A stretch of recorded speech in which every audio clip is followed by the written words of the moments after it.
Hello les fans de cuisine. Alors aujourd'hui, qu'est-ce qu'on va faire? On va faire un gâteau crémeux et léger sans gluten. Donc pour cela, il va nous falloir. Alors là, j'ai divisé les proportions en deux parce que je prends du yaourt maison et j'en avais plus qu'un. Donc j'ai divisé les proportions en deux pour faire un gâteau un peu plus conséquent. Vous multipliez par deux.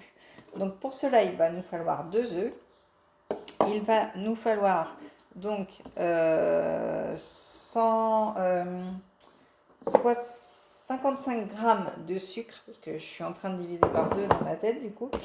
170 grammes de yaourt, donc yaourt à la grecque ou yaourt maison, comme vous voulez. Du vinaigre de calamansi, donc ça c'est pour le côté citronné, donc une cuillère à soupe suffit. Ensuite, 20 g de maïzena, 25 g de farine de riz, 8 g de crème de tartre. Alors, qu'est-ce que c'est la crème de tartre? Eh bien, tout simplement, vous pouvez, soit si vous n'en avez pas, si vous n'en trouvez pas, ce qui est mon cas, remplacer par du bicarbonate ou alors par de la poudre à lever en fait. Donc, de la levure chimique. Mais pour le gluten, je vous recommande soit la crème de tartre ou soit le bicarbonate.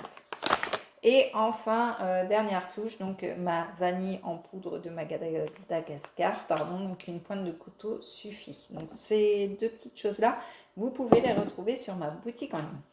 Donc pour faire ce petit gâteau, eh bien on va commencer par diviser les blancs des jaunes. Donc je vais prendre mon bol. Hop, j'arrive, je suis en train juste simplement de le brancher. Je n'avais pas fait. Hop. Donc voilà. Donc là, on va tout simplement séparer nos blancs des jaunes. Donc les blancs, je vais les mettre dans ce récipient-là. Comme ça, je vais monter mes blancs à la main. Voilà. Et les jaunes, on va les mettre dans notre robot, notre batteur. Voilà. Donc là, j'ai 2 œufs. Normalement, il en faut 4 si vous voulez multiplier la recette. Donc voilà nos 2 œufs. Donc ce qu'on va faire, c'est qu'on va les battre pour monter les blancs. Alors, on va mettre ça de côté et on va les battre. Donc moi j'ai un tupperware avec un trou, c'est très pratique, ça évite d'en mettre partout. Voilà. Donc on va battre nos blancs en neige pendant 3 minutes. Donc 2 minutes à fond et 1 minute sur la vitesse à peu près.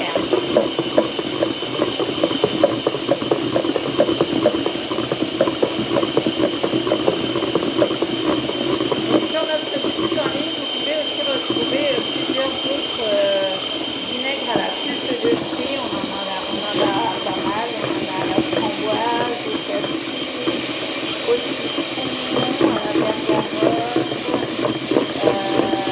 à la poire. Enfin voilà.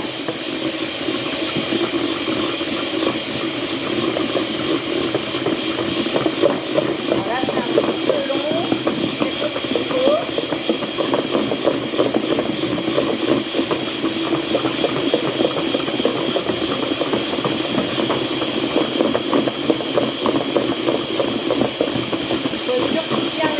Si vous voulez un gâteau crémeux et léger.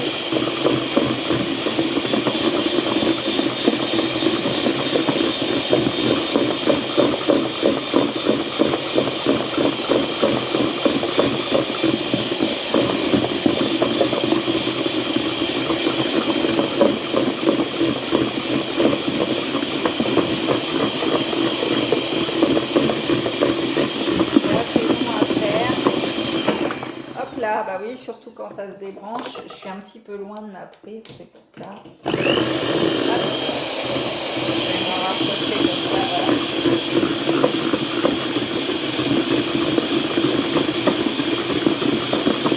Donc là, on va passer à la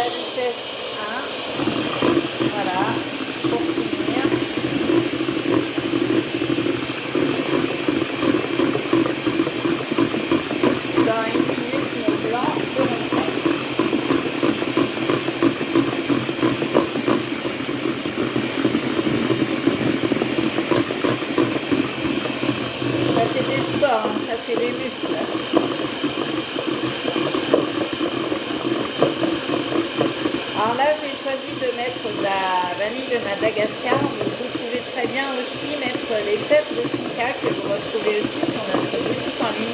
L'avantage des fèves de tonka, c'est que si vous avez un gâteau au chocolat, ça va rehausser le goût du chocolat, donc c'est très très bon. Donc là, ça se termine, encore 10 petites minutes, 10 secondes, pardon. Si je rajoute des minutes, ça va pas le faire. Et voilà, donc nos blancs, hop,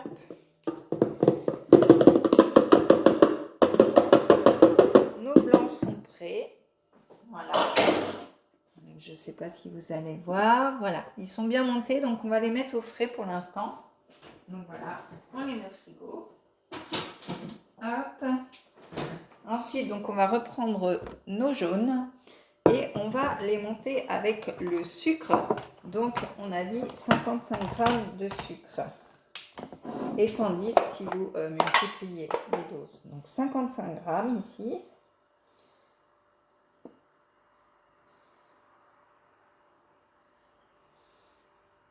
Voilà. Et là, je vais faire marcher mon petit robot parce que j'ai déjà fait mes muscles. Donc c'est parti. Hop. Voilà. Donc là, on mélange jusqu'à obtenir un mélange bien mousseux. Donc je vais ranger le sucre. Hop. Donc ça, c'est mon yaourt. Hein. Je l'ai mis dans un bol, comme vous pouvez le voir pour mesurer. Donc voilà.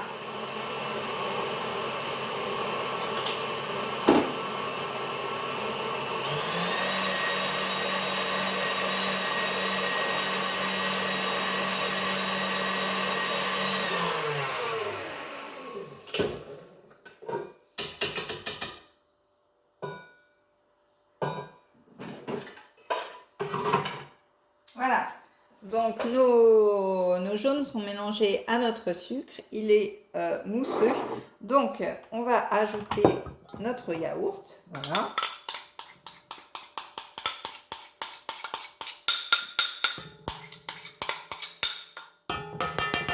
On ajoute notre yaourt, on va rajouter notre cuillère à soupe de citron, voilà. De calamansi. Alors ça a une odeur super. Franchement, je vous recommande ce vinaigre. Il est super bon. Alors, mettez-le bien au frigo. Hein, et une fois ouvert, c'est 6 mois. Donc, pour le conserver. Donc, un petit peu de vanille. Donc, une pointe de couteau. Hein, ça suffit, comme je vous disais tout à l'heure. Voilà. Une pointe de couteau comme ceci. Hop, notre petite vanille, pas plus. Voilà, et on va continuer à faire tourner. Hop. On tourne. Pendant ce temps-là, on va tamiser nos farines avec notre bicarbonate. Donc, je vais mettre ça de côté. Alors, je vais prendre un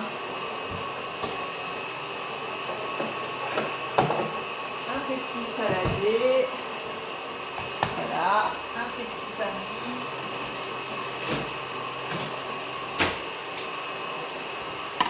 alors du coup on a dit 20 g de maïzena,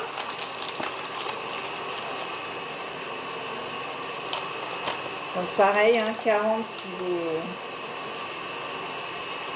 vous faites le double.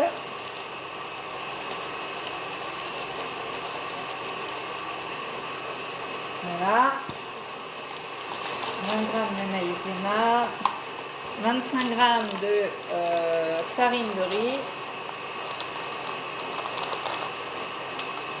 Je remets à 0.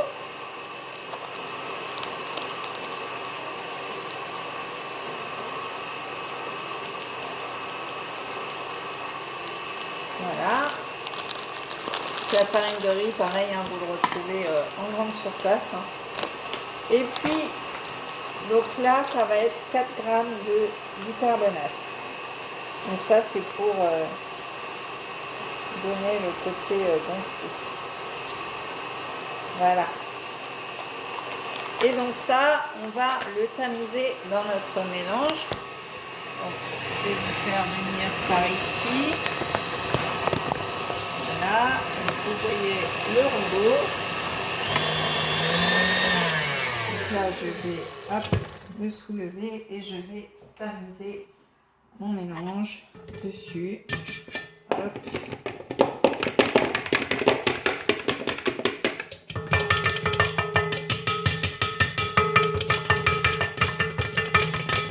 Voilà. Comme ça, nos farines sont bien tamisées.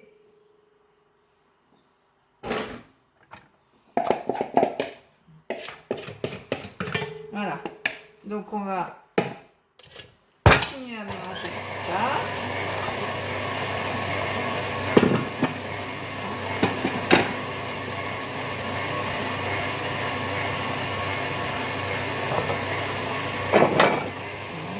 Partout. Hein.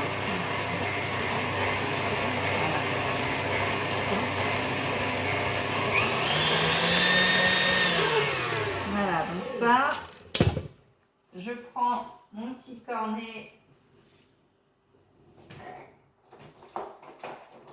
Alors, voilà, il est là. Et donc, on va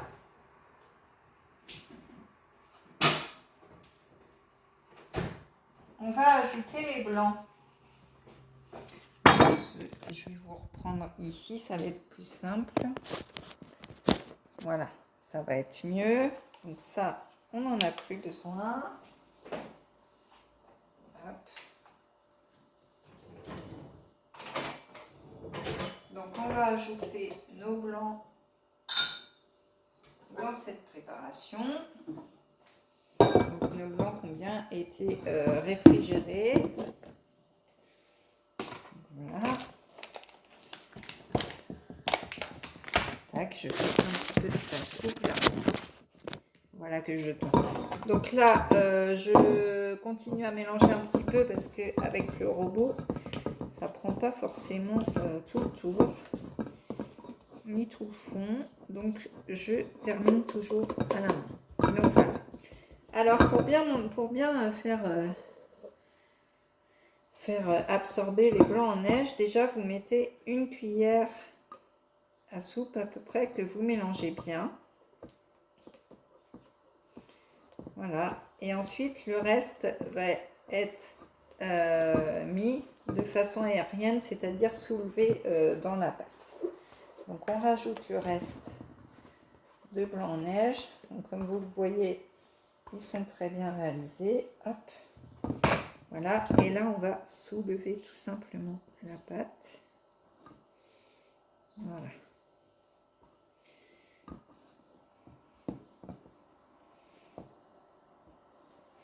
Et donc là, vous pouvez préchauffer votre four à 170 degrés. Parce que j'ai oublié de vous le dire. Donc voilà, on soulève bien notre pâte. On fait en sorte que ce soit bien aérien, que tout soit mélangé. Voilà.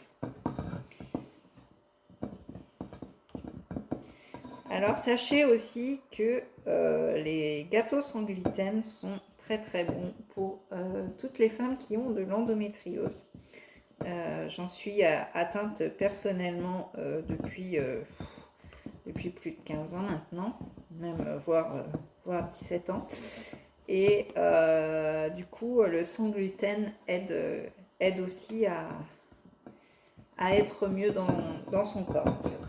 Donc, là, on a notre pâte qui est réalisée et du coup, on va tout simplement la mettre dans un moule.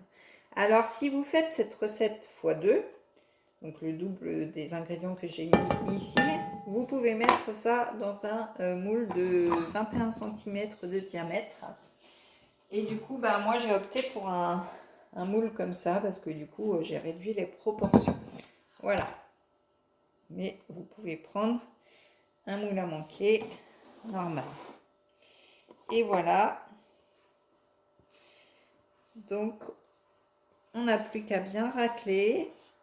Alors pareil, je n'ai pas ni beurré ni fariné parce que c'est un moule en silicone, mais pensez à bien beurrer et fariner et mettre votre moule au frigo jusqu'à utilisation. Comme ça évite que votre gâteau ne colle.